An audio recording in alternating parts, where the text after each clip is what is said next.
afternoon, everybody. Thank you. Good job. All right, good job.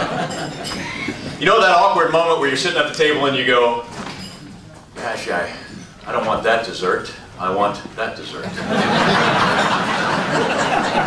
Anybody have that? Yeah, right. Thank you. Hey, Robert, sir, you stood up for the Air Force song? I mean, Army Air Corps, right? Army Air Corps. Okay, all right, well, you were in both. All right, we will allow that then. Yeah, you have to, and everybody please keep eating. If I don't see your face when I'm talking, I'll understand that you're actually consuming class 1 and replenishing your supplies. It's okay. Yeah, so my title is kind of, I'm still getting used to it, even though it's 2.5 years. Associate Vice Chancellor, Leadership Development, Veterans Affairs. 2 hats at the University of Texas System. I work for a fantastic retired 4-star Navy SEAL named Bill McCraven. And every day he created the job I'm in because he firmly believes that leaders of character will have a positive influence on society, and he wanted someone to come in and work 3 things. Build a curriculum for the 221,000 students in the University of Texas System, undergrad, graduate, and professional degree. We've got 8 universities and 6 academic medical centers. So curriculum for students that would leave every UT System product with some knowledge, skill, and ability and leadership, whether they lead or not, but they might have the propensity to serve society. Second thing you want to be doing is today, look, and all of you, but the folks I've met here today, you all know this, every good organization reinvests time and money into its own people. And so he said, I want every employee of the University of Texas System to be subjected to, by the way, there's 100,000 of them, to be subjected to a leader development program.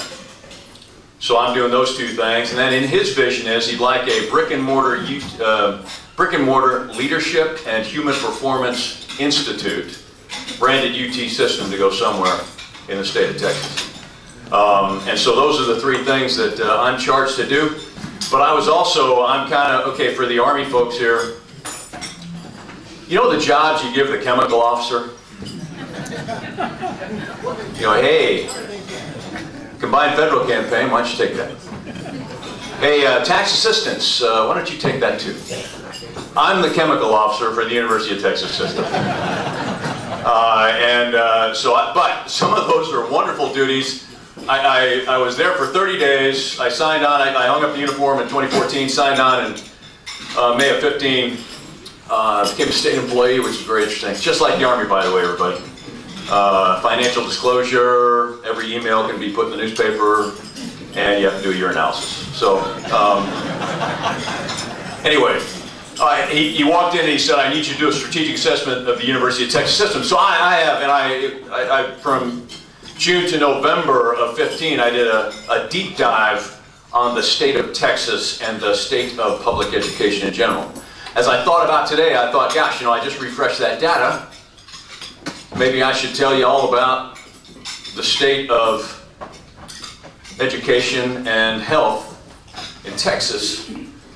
And, I'm also a certified, I'm going to use a civilian term for this, the military has a different term, a certified executive coach for general officers. And last week I spent the entire week in Washington, D.C. with the most newly minted brigadier generals in the United States Army, active, guard, and reserve. And I heard the Chief Staff of the Army, the Acting Secretary of the Army, the Vice Chief of Staff of the Army, the Sergeant Major of the Army. I heard all the famous people and some think tank folks talking about North Korea and stuff. I thought, hey, maybe I can talk to you about that. But I thought, as I looked at, John King sent me John and Rick sent me the audience list and who you are. Looking at the wonderful mix of uniforms, the wonderful retirees I know are here, and I thought I'd bore you with that kind of stuff. So I'm going to tell you a story. I come to you today from the world of higher education, and I got to level with you. After 35 years in uniform, I was a little concerned as I settled into the hill country. Our first landing point was Wimberley. There's a sleepy little town. I was concerned if I could ever find a second calling like the one I had as a soldier. And amazingly enough, I did. I discovered, I'm serious now, I discovered higher education is a calling too. And there's a sense of selfless service and no small amount of motivational energy when you know you have an impact on the rising generations of Americans. So my message today is going to be in the form of a story, a moment from my memory bank that stuck with me. And I hope you don't mind storytelling, but I treasure this memory up as I thought about all the powerful veterans and caring citizens and currently serving personnel in the room. It's a story with a message. So though I transitioned in September 14, like I said, I want to take you back to 2005. I was a brigadier general. I was returning home from one of my tours in Iraq because the Air Force was incredibly busy at that time. Actually, they're always busy. Rotating troops out of the combat zone was done by a contract airliner. Kuwait was the hub for that contract airliner. And one of the entry points for my fellow service personnel and I is Baltimore Washington International Airport. So the way it works is military aircraft, usually a C-130, my favorite airplane, a C-130 out of Baghdad, land in Kuwait, wait, and then get on something that looks like something you would fly from Houston Hobby to Dulles. So you wait for the contract air, and then you cross land and ocean and arrive in Baltimore. And I'm telling you all this for context. The reason my story begins with me walking out of the international in-processing side to my next gate for the final leg home because I was still in my combat uniform, and let's say I was hygienically challenged. So I moved through the familiar civilian portions of Baltimore Washington Airport this early morning. Folks called out to me, "Thank you for your service," as they passed by me, and some of them even stopped me to shake my hand. Not very many, mind you, but about the 5th time, I put my head down and picked up the pace of my step. I was feeling a mix of embarrassment and sort of a I am not worthy of this attention kind of embarrassment. And then cruising past sights and smells, you know, the ubiquitous pretzel smell and barbecue and all kinds of great stuff. I thought silently to myself, and you got to understand, please, I was really tired, was kind of beat. I thought silently to myself, you know, folks, I appreciate all the attention, but I've been doing this for 26 years now, and you've never said anything to me or my wife until now. And just as I was having that somewhat self-centered thought, I arrived at my gate for that little puddle jumper prop plane that would take me to my home, our quarters, which were at that time in Southern Virginia. I looked around for a seat, the gate was packed, and the only spot open was next to a slight elderly fellow who was staring out the giant airport window. And he had on a blue baseball cap. You know the kind some veterans wear? Might be one or two in the room today. Had writing on it, had a little embroidered ship. Old Navy guy, I thought to myself. Get ready to take some football grit. So I came close to him, pointed at the seat, said quietly, "Sir, okay if I sit here?" He turned and looked up at me in my wrinkled combat uniform. He had no clue what I was, except the U.S. Army name tape over my heart. And he said, "Sure, go ahead, soldier." And then I saw it. The words and symbols on his cap came into focus. There was a C and an A and a dash and the number 35. CA I knew was a hull designation for cruiser, armored, which means a warship, a heavy cruiser of World War II vintage. And the ship's number was 35. I don't know the numbers of the ships and what their names were, but there was an embroidered arch over the embroidered image of a warship that had the ship's name. And CA-35 was the USS Indianapolis. And I stopped dead. As my limited knowledge of military history came flooding back, I thought, is it possible I am going to sit next to one of the only 316 survivors of the 1,200-man crew of the last ship sunk in World War II Pacific? USS Indianapolis, the ship that delivered the first atomic bomb to the island airfield from which we launched that war-ending attack. Never mind that the Indy, as she was called, was Admiral Spruance's flagship, heavy cruiser, fought all across the Pacific. I think it had 10 battle stars, was best known for secretly delivering the atomic bomb, and then departing under radio silence to return to the fleet. A lone ship making a round trip clouded in secrecy. I remember reading how it was hit by a torpedo and sank in 12 minutes, leaving 900 survivors bobbing in the water.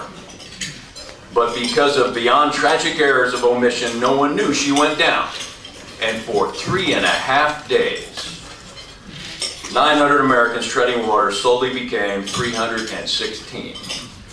Dehydration, exposure, dementia, and shark attacks took the rest. So my mind's racing at BWI, here, looking at the open sea. Now I'm thinking all this as I set my bag down slowly, and so I look at him and I said, "Were you on the Indianapolis?" Thinking it might be a family member's cap. He smiled and said, "Yeah. I joined her at Mare Island in '43, and I served on her the rest of the war." And he smiled and said, "Well, the rest of my war anyway." And I assumed he meant his war ended with the sinking, and I felt a little uncomfortable. So we just started talking like a couple of veterans do. Now all the veterans present here today know that the profession of arms has its own language, and no matter when or where you serve, you end up with a great conversation. You end up in a great conversation with another veteran. We talk about life in the service then and now, differences between the Navy and the Army, who's smarter, better, stronger, has it tougher, soldier or sailor, you know, a little trash talking. Even though our service was separated by more than 60 years. And then I finally got around to asking him about those 84 hours in the water.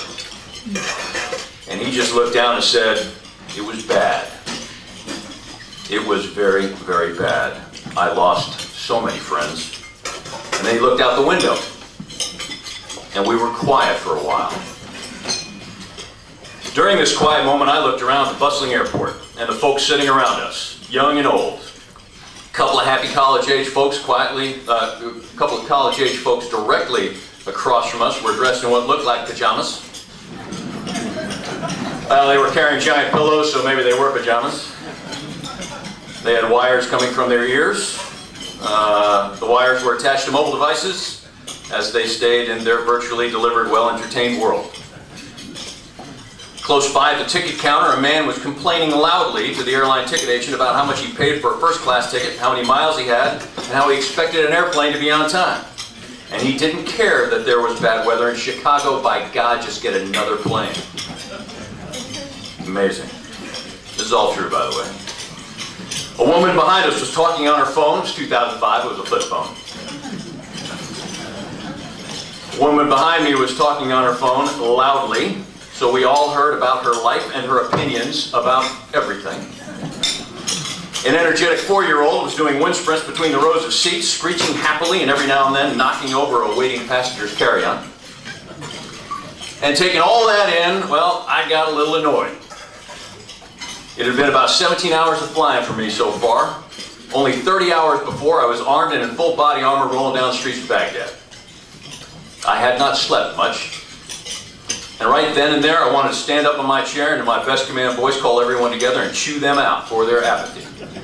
And recognize this man, this elderly American veteran who almost 60 years ago to that day, I discovered, survived unspeakable horror and hardship. So they, these people at gate 32C, at the far end of a huge airport, so they could have this moment. Have a safe trip home, have the freedom to complain without the worry of arrest, so they could live in a land of plenty with a vibrant economy where you can buy all kinds of electronic devices to plug into your ears, and where there's more than one airline, amazingly enough. This slow-moving, shuffling in aches and pains old man was one of the reasons they could have enough of a belief in a safe and secure future that they wanted to raise screeching 4-year-olds. I looked over at my new Navy friend and then back at our little slice of the American public that day. And I thought to myself, you people have no idea who is sitting among you. And then, I thought about my own weak moment right before I saw and read his blue baseball cap. The one I told you about, where I thought to myself, hey, you're just now noticing us in uniform? And I felt very small. I realized that this sailor and veterans just like him, just like you veterans in the room today, were around me every day, and I hadn't said a word to them either. And it was driven home to me once again about the role of the American soldier, sailor, airman, marine, and coast guardman. It's called service for a reason. We all choose to place our country, our families, and the well-being and future of both above ourselves. It is service, and we are servants, and we have no desire for awards or recognition. Our reward is simply the honor of having served. In the airport that day, my anger subsided, and I was overcome with a feeling of gratitude and pride. I felt so fortunate to have met and shared this moment with my elderly Navy buddy. We sat there next to each other silently, old warrior, him, middle-aged warrior, me, basking in the glow of our handiwork.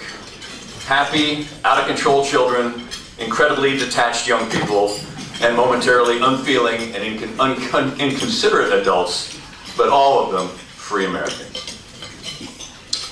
I had the honor of speaking at a veterans function at UT Arlington recently, and I was trying to describe to others the value our veteran students bring to the classroom.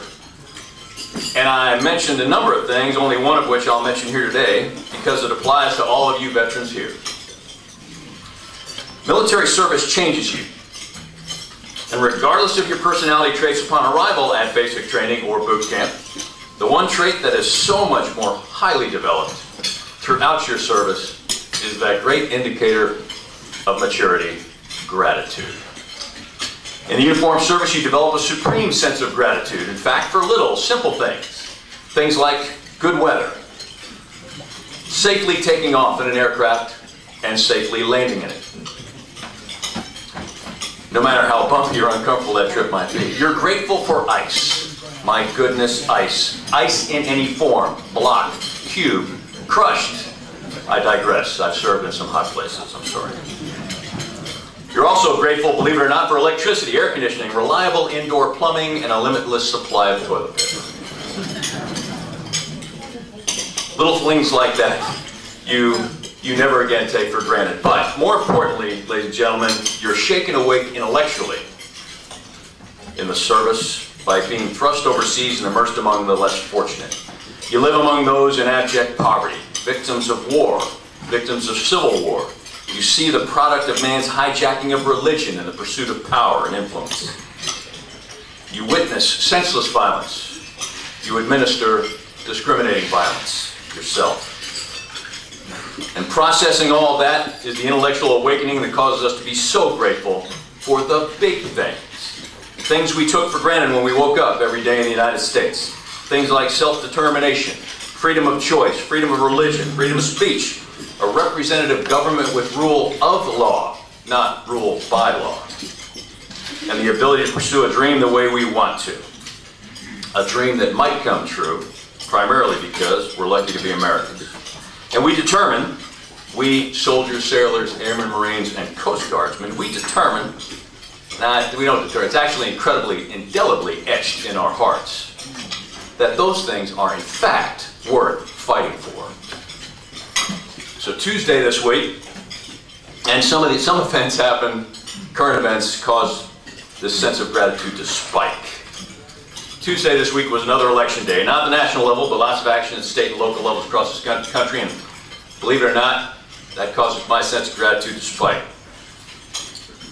Days like that cause me to give thanks I live in a representative democracy, a republic as imperfect as it might be, where those who wield the deadly power, the United States Armed Forces, swear their allegiance to a body of ideals, not a person, not a symbol, but the Constitution of the United States. And no matter what happens after there's an election, a peaceful transition of power is guaranteed, primarily because of that special and unique allegiance our veterans have to the Constitution.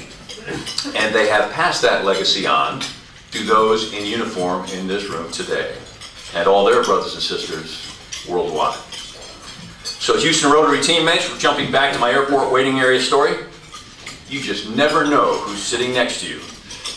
In line at the store, in the movie theater, riding the elevator with you in the Chase Tower at the Bank of America Plaza.